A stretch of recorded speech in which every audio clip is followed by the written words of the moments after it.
नमस्कार। आज हम इस फील्ड पर एक बहुत विशेष प्रयोजन से खड़े हैं। जैसे कि आजकल प्राकृतिक खेती के ऊपर काफ़ी जोर है सरकार का भी और वैज्ञानिकों का भी। उसके कारण हैं क्योंकि जिस दौर से हम गुजर रहे हैं इस समय, चाहे वो ग्लोबल वार्मिंग हो, चाहे हमारे भूमि का गिरता हुआ कार्बन है, तो ये सारी चीज़ें जो वातावरण हमारा परिवर्तन हो रहा है, जो क्लाइमेट चेंज हो रहा है, उसके लिए प्राकृतिक खेती को बढ़ावा दिया जाना समय की मांग है। तो नीति आयोग ने 2018 में विश्वविद्यालयों को कुछ निर्देश दिए थे कि प्राकृतिक खेती के मॉडल खड़े करें। तो उसी के तहत हमारे विश्वविद्यालय ने वो जिम्मेदारी मुझको सौंपी कि प्राकृतिक खेती का एक डेमोन्स्ट्रेशन ट्रायल विश्वविद्यालय में लगाया जाए। तो हमने 2018 से लेकर के डेमोन्स्ट्रेशन ट्रायल प्राकृतिक खेती के ऊपर विभिन्न फसलों के ऊपर लगाए, कुछ मॉडल भी खड़ा किया। तो जो भी हमने लगाया उसका जो आधार लिया वो वृक्ष आयुर्वेद लिया, और वृक्ष आयुर्वेद के आधार पर हमने जो इनपुट्स तैयार किए खेत के लिए, उनका हमने प्रयोग किया, जो कि सभी किसान भाई अपने घर पर आसानी से बना सकते हैं। क्योंकि प्राकृतिक खेती का सिद्धांत रहता है प्रकृति के साथ तालमेल करते हुए खेती करो, जिससे कि हमारा वातावरण भी ठीक रहे, खेती सस्ती रहे और साथ में टिकाऊ भी रहे। तो उस जो हमने फसलों के जो अनुभव लिए, उसमें हमारा सीरियल्स भी थे, जैसे धान की क्रॉप थी, तिलहन भी था, दलहन भी था, फूल भी थे, मसाले की फसलें भी थीं, औषधीय फसलें भी थीं। तो ये सारी फसलों के अनुभव हमने डेमोन्स्ट्रेशन से प्राप्त किए। और उसी दौरान में, क्योंकि जब हमें लगा कि ये तो टेक्नोलॉजी काम करती है हमारी, तो उसी आधार पर हमको भारत सरकार के environment, forest and climate change जो मंत्रालय है, उस मंत्रालय ने एक प्रोजेक्ट दिया और उसके तहत हमने कुछ फसलों पर रिसर्च किया। और उस रिसर्च में हमने 3 साल का वो प्रोजेक्ट था, तो 2 साल हमारे विद्यार्थियों ने उसमें थीसिस ट्रायल्स लगाए, जिसमें पैथोलॉजी के ट्रायल भी लगे, एंटोमोलॉजी के ट्रायल्स भी लगे, बायोलॉजिकल साइंसेस के भी ट्रायल्स लगे, एग्रोनॉमी के भी ट्रायल्स लगे, सॉइल साइंस के भी ट्रायल्स लगे। और सभी ट्रायल्स में हमको बड़े अच्छे परिणाम प्राप्त हुए। और उसमें फसलें भी विभिन्न प्रकार की थीं, चाहे वो फल हो, फूल हो या सब्जियां हों। तो उस तरीके के सारे ट्रायल्स को देखते हुए जो आज हम अभी आपके समक्ष वीडियोग्राफी रखेंगे, तो उसको 2 सालों के अनुभव के आधार पर हमने एक डेमोन्स्ट्रेशन ट्रायल लगाया, जो कि जिसमें धान की फसल लगाई, उर्द की फसल लगाई है, ब्लैक सोयाबीन जिसको भट्ट की दाल कहते हैं उस पर लगाया है, ओकरा भिंडी पर लगाया है, बैगन पर लगाया है और तुलसी लगी है।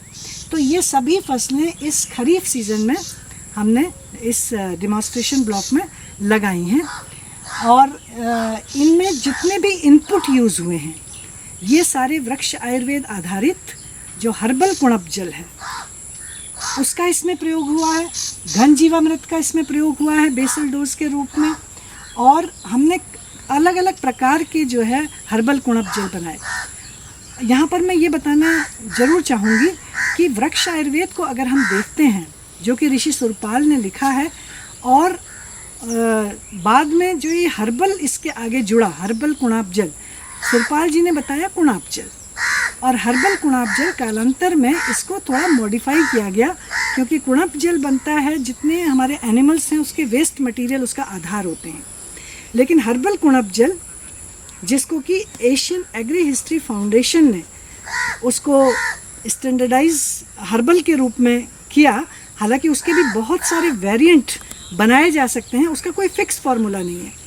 हर्बल कुणप जल में एक बहुत बड़ी लिबर्टी है कि आप हर भौगोलिक परिस्थिति के लिए, हर फसल के लिए उसको आप बदलाव कर सकते हैं उसके रूप में। तो उसके कई वेरिएंट बन सकते हैं, जो आज हमारे सामने कई रूपों में हैं।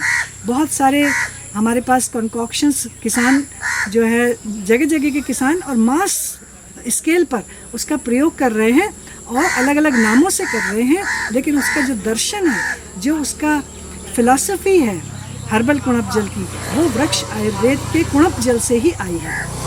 तो हमने यहाँ पर हर्बल कुणप जल 3 प्रकार के लिए हैं, जैसे आप देखेंगे नीटल बेस्ड हर्बल कुणप जल।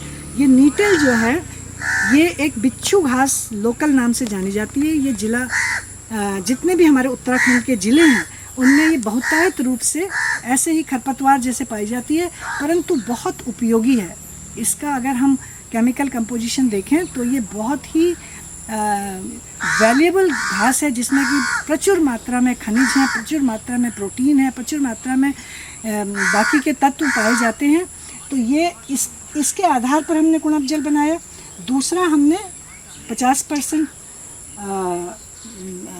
ये बिच्छू घास और 50% हमने और जो वीड्स और प्लांट्स हैं जो कि वृक्षायुर्वेद में जिनका उल्लेख है उसको लिया।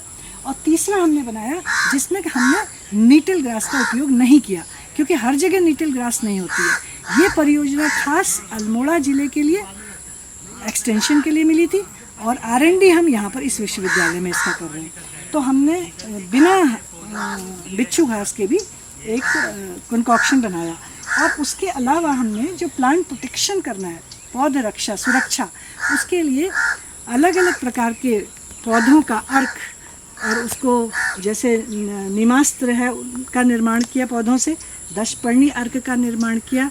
और इसमें जितने पौधे हैं उन सब का उल्लेख वृक्षायुर्वेद में किया गया है और उसमें समय समय पर शोध करने की आवश्यकता है। बहुत विस्तार शोध की इसमें आवश्यकता है, क्योंकि हमारा अनुभव है कि ये प्राकृतिक खेती की जो तकनीक है ये बहुत सुंदर तकनीक है and it works like anything.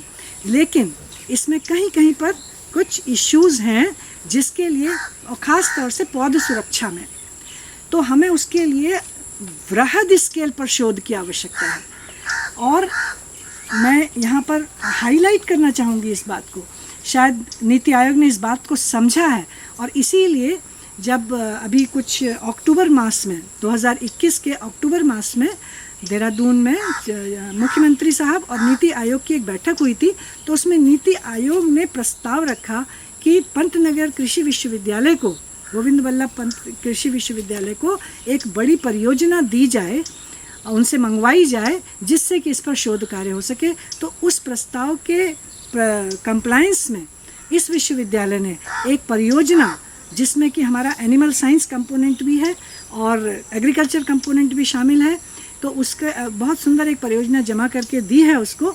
और हमने मार्च में जमा कर दी थी। हमें पूरी आशा है कि वो हमको परियोजना मिलेगी और ये जो प्राकृतिक खेती का शोध का काम है, जिसकी कि अत्यंत महती आवश्यकता है। अगर हमारा स्टेट ये चाहता है, हमारी सरकार चाहती है कि प्राकृतिक खेती एक उन्नत स्केल तक जाए, उसको सभी किसान भाई लोग उसको सफलता से करें, तो इसमें जो इश्यूज़ हैं R&D के, वो छोटे छोटे इश्यूज़ आ रहे हैं जो कि हमने 2018 से लेकर अब तक के अनुभव के आधार पर हमें अनुभव हुआ है। तो और हम अभी चल करके फील्ड में देखेंगे भी। तो ऐसे फील्ड पर आज हम जल्दी से एक छोटा सा भ्रमण कराना चाहेंगे। ये हमारा एक ट्रायल जो कि संपूर्ण रूप से प्राकृतिक विधि, जो कि वृक्ष आयुर्वेद आधारित विधि है, उस पर ये ट्रायल, ये डेमोन्स्ट्रेशन ट्रायल लगा है। और इसमें वो सभी कंकॉक्शंस जो अभी हमने डिस्कस किए थे वो लगे हुए हैं। ये धान की वैरायटी है जिसको कि पंत धान 4 है ये वैरायटी। और इसमें आप देख सकते हैं कि बिना किसी भी केमिकल फर्टिलाइज़र के, बिना किसी भी इंसेक्टिसाइड या पेस्टिसाइड के इस धान में कितना अच्छा परफॉर्मेंस आया है। इसका मतलब है कि हमारी जो टेक्नोलॉजी है, जो हमने इसमें कंकॉक्शंस डाले हैं, इसमें हमने नीटल बेस्ड हर्बल कुणप जल डाला है। और उसको बनाने का तरीका, फिर डालने का तरीका, उसको फिर जब से हमने पौध लगाई तब से लेकर के और हार्वेस्टिंग तक का पूरा एक टेक्नोलॉजी है। ये पूरी टेक्नोलॉजी बहुत अच्छी तरह से काम करती है, परंतु उसको विधि से किया जाए तभी सिद्धि मिलेगी। तो आपके आगे ये 25-11 आपके आगे है, आप देख सकते हैं। और ये चारों ओर हमने ढेंचा की क्रॉप लगाई है, ये प्लांट, ये एक इस साइड को प्रोटेक्शन करने के लिए, क्योंकि कभी जंगली जानवर भी यहाँ पर आ जाते हैं इसलिए। अब दूसरी वैरायटी आप देखिए, ये पूसा बासमती 2511, और ये थी पंत धान 4। तो ये पूसा बासमती 2511 की ये वैरायटी आप देखिए, इसमें इस बासमती राइस जिसको कि हम बहुत टाइप से एक्सपोर्ट करना चाहते हैं, बड़ी डिमांड है इसकी, परंतु अगर रेजिड्यू है तो ये रिजेक्ट हो जाएगा शिपमेंट। तो ये वैरायटी की भी परफॉर्मेंस प्राकृतिक खेती के अंदर, जिसमें कि नीटल बेस्ड कुणप जल हमने लगाया हुआ है और उसमें अलग अलग इंटरवल पर उसको डाला है, उसकी कंसंट्रेशन, डोज सभी पर हमने पहले 2 साल प्रयोग किए और ये तीसरे साल इसका डेमोन्स्ट्रेशन है। तो ये भी आप देख सकते हैं कितनी अच्छी परफॉर्मेंस आई हुई है ये पूसा बासमती 2511। अब आप देखिए, हमने क्योंकि नेचुरल खेती का एक सिद्धांत है कि अकेले फसल को ना लगाएं, ये उसका सबसे बड़ा सिद्धांत है, डाइवर्सिटी। नेचर मतलब ही डाइवर्सिटी। तो हमने इसके साथ फिर बैगन को इनकॉर्पोरेट किया है बंड्स पर। तो बंड्स पर करने से आप देखेंगे कि एयरेशन बहुत इम्प्रूव होता है। एयरेशन इम्प्रूव होने से आप देखिए बैगन की फसल बहुत अच्छी हो रही है, क्योंकि ये बंड पर लगा है। तो बंड पर लगने से ये हमने बैगन को ये सिस्टम को डाइवर्सिफाई करने के लिए ये बैगन आपके सामने लग रहा है। नेक्स्ट क्रॉप जो हम आ रहे हैं ये उर्द है ना, पंत उर्द 31।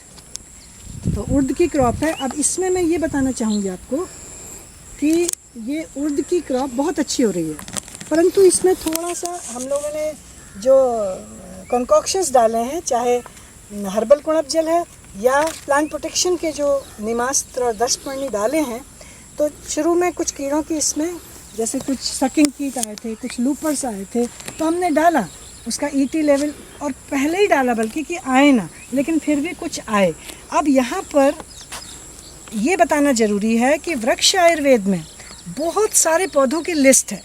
अब हम अपने ये जो हमारे प्लांट प्रोटेक्शन के लिए कंकॉक्शंस हैं, उसमें हमें इम्प्रूवमेंट करना है कि हम कौन सा कंकॉक्शन, कौन सा कॉम्बिनेशन ऑफ बोटेनिकल्स इसमें लगाएं ताकि वो 100% कंट्रोल हो। कंट्रोल हो रहा है, कीड़े आए थे गए, लेकिन अभी भी थोड़ा प्रकोप है। अब यहाँ पर हमको बहुत सारे प्लांट्स के बारे में जानना, उसके कंकॉक्शंस को रिफाइनमेंट करना, उसकी डोज को स्टैंडर्डाइज करना, तो ये सारा काम के लिए शोध चाहिए वृहद स्केल पर। लेकिन उसका आप देखिए, शोध के लिए फिर हमें परियोजना चाहिए, तो इसलिए शोध परियोजना का आना बहुत ज़रूरी है। अगर हम वास्तव में विष मुक्त खाना चाहते हैं, प्राकृतिक खेती को सफल और सस्ती खेती बनाना चाहते हैं, तो हमारे लिए शोध का होना बहुत ज़रूरी है। अब ये देखिए बैगन फिर से आ गया मेड़ पर, और बैगन आप देख सकते हैं कितना अच्छा लग रहा है, बिल्कुल एकदम बढ़िया फसल लगी है। और इसमें भी कोई पौधे में बिल्कुल नीट एंड क्लीन है, लेकिन कहीं कहीं पर कीड़ों का प्रकोप है, जबकि हमने इसमें निमास्त्र भी छिड़का है, दशपर्णी भी छिड़का है, लेकिन वृक्ष आयुर्वेद को हमने पूरा नहीं किया अभी। वृक्ष आयुर्वेद में इतनी टेक्नोलॉजी है जिसको कि हमको टेस्ट करना है, वैलिडेट करना है, रिफ़ाइन करना है, इम्प्रूवमेंट करना है उसमें, ताकि हमारा पूरा पेस्टिसाइड का खर्चा बचे। और खर्चा तो एक चीज़ है, जो हमारा स्वास्थ्य है उस पर हमें ख़राब प्रभाव ना पड़े। तो उसके लिए हमें वो सारे कंकॉक्शंस को स्टैंडर्डाइज करना पड़ेगा, टेस्ट करना पड़ेगा, जिसके लिए शोध की बहुत ज़रूरत है। हम सोचें कि हमारे पास एक फार्मूला है और वही सब जगह काम कर जाएगा, तो ये हमारी एक वहम है, क्योंकि हर जगह की इकोलॉजी फ़र्क है, हर जगह के प्लांट्स फ़र्क हैं, और हर जगह का एक जो एग्रोक्लाइमेटिक जोन के हिसाब से हम रिकमेंडेशंस करना चाहते हैं, तो ऐसा हमें हर एग्रोक्लाइमेटिक जोन के आधार से वहाँ के पौधों से बोटेनिकल्स बना करके, कंकॉक्शंस बना करके टेस्ट करने पड़ेंगे। तो इसमें एक प्रोडक्ट से काम चलने वाला नहीं है। प्राकृतिक खेती के लिए बहुत गहन शोध की आवश्यकता है, और ये पंतनगर विश्वविद्यालय जो कि ग्रीन रिवॉल्यूशन की भी जननी रहा, क्योंकि यहाँ कर्मठ लोग हैं, बहुत अच्छा सिस्टम है, तो यहाँ पर ज़रूर एक शोध परियोजना, वृहद शोध परियोजना आनी चाहिए, जिससे हम अपनी प्राकृतिक खेती को एक वैज्ञानिक जामा पहना करके दुनिया के आगे रखें। ये देखिए नेक्स्ट क्रॉप जो है, ये औषधीय फसल है, तुलसी।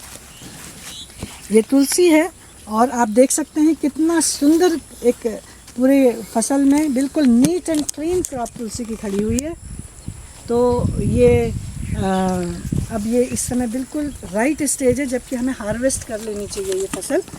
तो ये करीब ये फसल हो गई है 70 डेज़ के आसपास की ये फसल हो गई है। और केवल इसमें हमने वही हर्बल कुणप जल के कंकॉक्शंस का यूज़ किया है। इसके अलावा इसमें कोई भी केमिकल, पेस्टिसाइड, इंसेक्टिसाइड, हर्बिसाइड कुछ भी इसमें पड़ा नहीं है। तो ये पूरी हमारी फसल जो है संपूर्ण रूप से प्राकृतिक और बहुत ही अच्छा परफॉर्मेंस देती हुई। अब आप इसमें देखिए, तुलसी के आगे हम चल रहे हैं, फिर से बैगन देखिए आप। यहाँ पर आपको बैगन और सुंदर दिखाई पड़ेंगे, कारण जो हमने उधर देखे थे पहले, इससे पहले जो हमने बैगन के पेड़ देखे उसमें जो है धान के बगल में था। तो धान के बगल में होने से उसमें उसका एरेशन उतना अच्छा नहीं हो पाया था, परंतु यहाँ पर वो पानी उतना ज़्यादा इन फसलों को नहीं चाहिए, तुलसी को भी नहीं चाहिए, बगल में हम जाएंगे तो भिंडी को भी नहीं चाहिए। तो ये जो यहाँ पर जो बैगन के पेड़ हैं, आप इनकी परफॉर्मेंस देखिए, तो ये केवल और केवल अच्छा एरेशन मिलने के कारण ये पेड़ की इतनी अच्छी परफॉर्मेंस है। फूलों से भर गए हैं ये पेड़, और इसमें कोई भी किसी भी तरीके का इंसेक्टिसाइड, पेस्टिसाइड नहीं पड़ा है। अमूमन बाज़ार में जो आप बैगन ले रहे हैं वो कोई भी बैगन शायद ही ऐसे आपको बैगन मिलेंगे जिसमें कि इंसेक्टिसाइड का प्रयोग ना हो। अब देखिए इसमें बैगन भी आने शुरू हो गए हैं और पेड़ जो है वो फलों से लदा हुआ है और बैगन अब शुरू हो गए हैं। अभी इसमें हम हार्वेस्टिंग शुरू करेंगे। तो बैगन भी आ रहे हैं, देखें आप, बिल्कुल नीट एंड क्लीन बैगन देखें आप, कितना सुंदर तरीके से, इसमें कोई कीड़ा मकोड़ा कुछ नहीं है। अब हमारे वही बोटानिकल्स अलग अलग प्रकार के हम इसमें बना करके छिड़काव कर रहे हैं। तो ये इस तरह से बैगन की फसल, उस पर आप दिखाएं जहाँ देखिए राइट साइड में काफ़ी अच्छी फ्रूटिंग भी शुरू हुई है बैगन में। तो इस तरह से ये बैगन की क्रॉप है। तो प्राकृतिक खेती का सिद्धांत ही है कि डाइवर्सिटी, विभिन्नता के आधार पर ये एक बहुत सुंदर मॉडल, डिमॉन्स्ट्रेशन मॉडल। अभी इसमें शोध का जो हमें अनुभव मिला है 2-3 बरस का, उसके आधार पर हमने ये एक डिमॉन्स्ट्रेशन मॉडल खड़ा किया है। परंतु शोध अभी इसमें बहुत आवश्यकता है। छोटी छोटी चीज़ों पर काम करके स्टैंडर्डाइज करना है और इस टेक्नोलॉजी को हाईटेक से जोड़ना है। प्राकृतिक खेती जब तक हाईटेक से नहीं जुड़ेगी तब तक हम इसमें बहुत उन्नति को प्राप्त नहीं कर पाएंगे। क्योंकि जैसे मान लो एक एग्ज़ाम्पल के लिए, इसमें खरपतवारों का समस्या आती है कि कैसे खरपतवार दूर हटे। तो हमें टेक्नोलॉजी ऐसी लानी पड़ेगी, ऐसी मशीनें ईजाद करनी पड़ेंगी, ऐसे क्रॉपिंग सिस्टम, और चाहे वो मिक्स क्रॉपिंग हो, चाहे वो क्रॉप रोटेशन हो, चाहे वो इंटर क्रॉपिंग हो, ऐसे मॉडल्स डिज़ाइन करने पड़ेंगे जिसमें कि वीड्स सप्रेस्ड रहें, और मशीनें ईजाद करनी पड़ेंगी। छोटे छोटे किसानों के खेतों के लिए अलग अलग प्रकार की मशीनें डिज़ाइन करनी पड़ेंगी जिससे हमारी लेबर जो है उसमें कम लगे। और जहाँ वीडिंग की कॉस्ट हमारी ख़त्म हुई तो 100% ये टेक्नोलॉजी, क्योंकि वीडिंग हम कराएंगे नहीं अगर हमारी टेक्नोलॉजी परफेक्ट हो जाती है, फिर हमारे केमिकल पर कोई खर्चा है नहीं। जो भी इसमें कंकॉक्शंस बन रहे हैं किसान अपने घर में बहुत आसानी से बना सकता है, छोटे किसान बना सकते हैं। और बड़े किसान जो हैं इन्हीं कंकॉक्शंस को मैकेनाइज्ड करके, क्योंकि हमने कई मॉडल्स ऐसे गुजरात, कच्छ में देखे, 700 एकड़ 600 एकड़ का किसान प्राकृतिक खेती सफलतापूर्वक कर रहा है और एक्सपोर्ट कर रहा है, क्योंकि उसका सारा जहर मुक्त है, कोई भी जना उसमें रेजिड्यू का एक बूंद नहीं निकाल सकता है। तो हमें हाईटेक से, अब ड्रोन की टेक्नोलॉजी है, इसमें कितनी ज़रूरत है ड्रोन टेक्नोलॉजी की, कि हम सारे कंकॉक्शंस अपने जो हमें, क्योंकि हर 15 दिन पर इसमें छिड़काव करना पड़ता है, फिर लेबर की रिक्वायरमेंट, तो हमें इसको ड्रोन से जोड़ना पड़ेगा, स्प्रिंकलर से जोड़ना पड़ेगा, ड्रिप से जोड़ना पड़ेगा, और इसमें IT का भी यूज़ करना पड़ेगा, ताकि हमारे लेबर और मनुष्य का जो कंपोनेंट है जिसमें खर्चा जाता है वो केवल मैनुअल वाला है, तो उसको हमें इसमें हाईटेक को लाना पड़ेगा। तभी हम इस प्राकृतिक खेती के पूरे फ़ायदे उठा पाएंगे और विष मुक्त अनाज खुद भी खाएंगे और लोगों को भी खिलाएंगे। अब आप देखिए इसमें बैगन के जहाँ पर मॉइस्चर, मतलब ये जो आपके एरेशन का जहाँ पर सॉल्यूशन हुआ, अच्छा एरेशन मिला, तो पौधे की आप ग्रोथ देख सकते हैं। अब इस पौधे को आप देखें बैगन के, और ये केवल 40 दिन की क्रॉप है बैगन की। इसको 40 दिन पहले लगाया था। तो आप पेड़ों के आप देखिए कितना सुंदर तरीके से ये पेड़ बढ़ रहा है। कुछ हमने इसमें गेंदे भी लगाए, क्योंकि वही फिर की डाइवर्सिटी ज़रूर होनी चाहिए। तो गेंदे के पेड़ भी लगे हैं, नेमेटोड्स की समस्या भी हल होती है। और जब किसान इसको अपने खेत पे लगाएगा तो वो हर चीज़ से इनकम मिलेगी उसे, कभी फूल से, कभी फल से, कभी सब्जियों से, कभी अनाज से, कभी दलहन से, कभी तिलहन से। तो उसको इनकम मिलते रहनी चाहिए। और एक भी कोई चीज़ मान लो फेल भी होती है तो दूसरी चीज़ से इनकम मिल जाएगी। अब ये भिंडी है, ये लगभग पक चुकी है, इस समय लगभग पक चुकी है। और अब इसमें हम तुड़ान भी इसमें कई हो चुके हैं। तो भिंडी की भी हमारी बड़ी अच्छी ग्रोथ एंड डेवलपमेंट आप देख सकते हैं, कितना अच्छा इसमें ग्रोथ एंड डेवलपमेंट हुआ है। तो ये भिंडी की फसल है। इसके आगे जो फसल है ये है आपकी सोयाबीन, काली सोयाबीन, इसको काली तुर भी कहते हैं, भट की दाल। तो इसमें इसके आप ग्रोथ देखिए कितनी अच्छी ग्रोथ हो रही है। अब इसमें फ्लावरिंग भी शुरू हो गई है। तो दलहन का भी बहुत अच्छे रिजल्ट हैं इसके, है ना। तो हमें हर क्रॉप में ऐसा लगता है टेक्नोलॉजी वर्क्स एक्सेलेंटली। लेकिन जो समस्या है, अब इसमें भी कहीं जगह जगह पर थोड़ा आपको कीड़े की दिख रहे हैं, कीड़ों ने पत्ते खा रखे हैं। तो हमने डाले हैं इसमें बोटेनिकल्स, लेकिन उन पर और शोध हो और रिफाइनमेंट हो कि एक भी पत्ता कटा हुआ ना दिखाई दे, है ना। तो उसके लिए हमें बारंबार अलग अलग कॉम्बिनेशन, परमुटेशन कॉम्बिनेशंस बोटेनिकल्स के, जो कि वृक्ष आयुर्वेद में बताए गए हैं, दर्शाए गए हैं, उनको जो है हमें इस्तेमाल करना पड़ेगा और उस पर रिसर्च करनी पड़ेगी। तो ये पूरा का पूरा स्ट्रिप जो आप देख रहे हैं, ये पूरी हमारी भट की दाल की है। बहुत सुंदर, देखिए फ्लावरिंग अब बहुत अच्छे से फ्लावरिंग आ रही है और मैं समझती हूँ काफ़ी अच्छी उपज इसमें हमको मिलेगी। फिर इसके बाद फिर से ये धान की फसल आप देखिए। ये धान की फसल में जो हमारी दो किस्में हैं, पंत धान 04 है, ये पंत धान 04 है। इसके आप टिलर्स देखें, ये टिलर्स देखें आप, कितने अच्छे इसके टिलर्स आए हुए हैं। ये सब ये कंकॉक्शंस के अलावा इसमें कुछ भी और पड़ा नहीं है। टिलर्स देखिए, और बहुत अच्छी प्रोडक्टिविटी आने के आसार इसमें भी दिखते हैं। और किसी प्रकार की कोई बीमारी नहीं है, कोई कीड़ा नहीं है, एकदम नीट एंड क्लीन क्रॉप है ना। ये देखिए टिलर्स देखिए आप क्रॉप, है ना। और क्रॉप को आप देखिए कि कितनी साफ सुथरी क्रॉप है। ये बासमती है ना, ये बासमती की है, पूसा बासमती 25/11, इधर पूसा बासमती 25/11।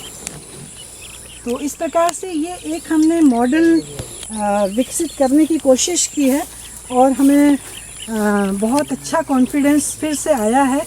और नीति आयोग ने जो ये पहल की है कि प्राकृतिक खेती पूरे भारतवर्ष में जो हमारी परंपरा रही है, जिससे कि हम अन्नम बहुकुर्वेत, भारतवर्ष की परंपरा है कि बहुतायत से पैदा करो, अन्नम अबंडेंस में पैदा करो और शेयर करो।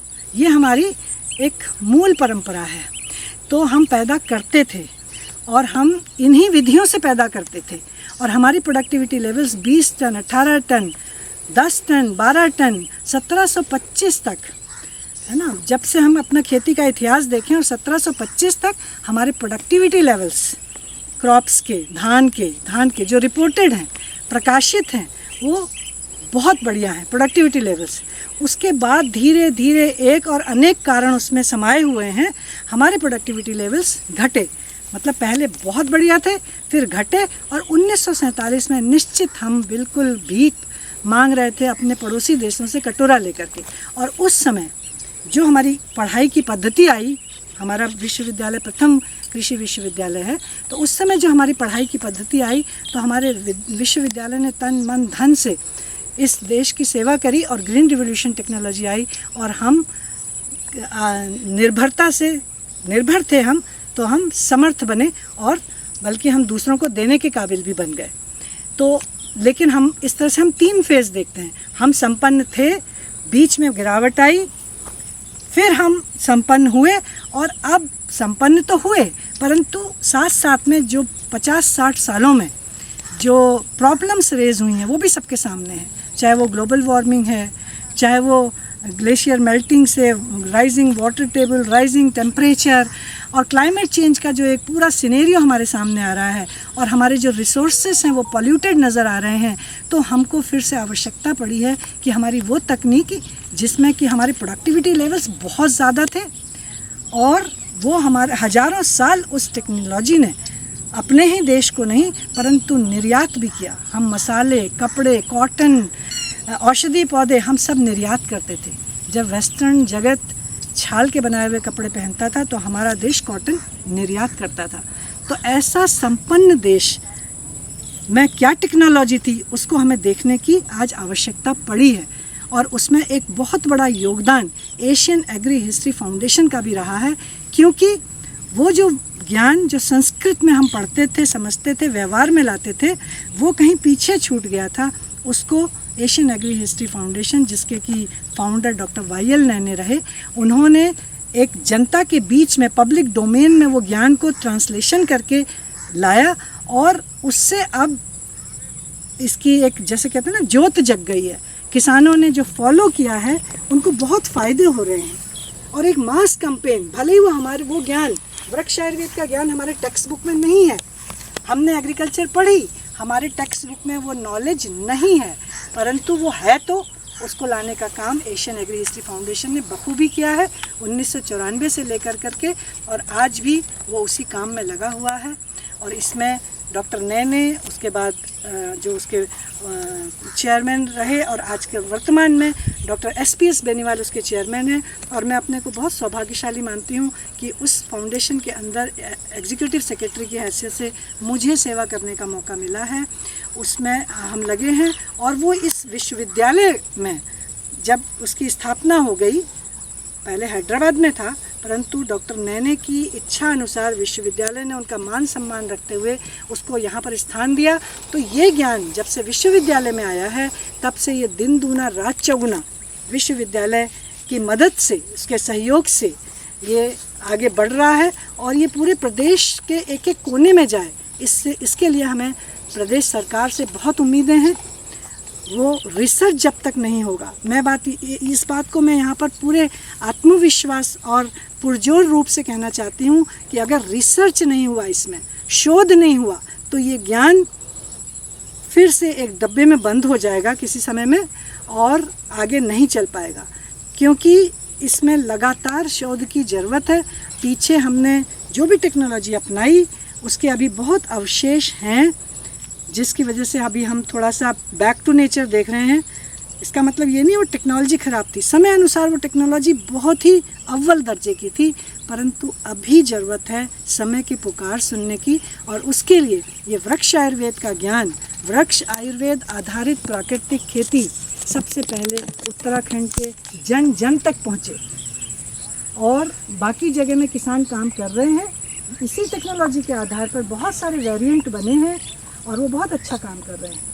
इन्हीं शब्दों के साथ मैं आशा करती हूँ कि वृक्ष आयुर्वेद के लिए बहुत सारा शोध हो, इसके लिए राज्य सरकार, केंद्र सरकार दोनों ही ध्यान देंगे और इसमें रिसर्च होगी और इसी ज्ञान के आधार पर हम विष मुक्त खाना पूरी भारतवर्ष को ही नहीं बल्कि विदेशों में जहाँ हम एक्सपोर्ट करते हैं, जहाँ इनकी ज़्यादा डिमांड है, वहाँ हम कर पाएंगे और भारत फिर से स्वर्णिम बन पाएगा। नमस्कार।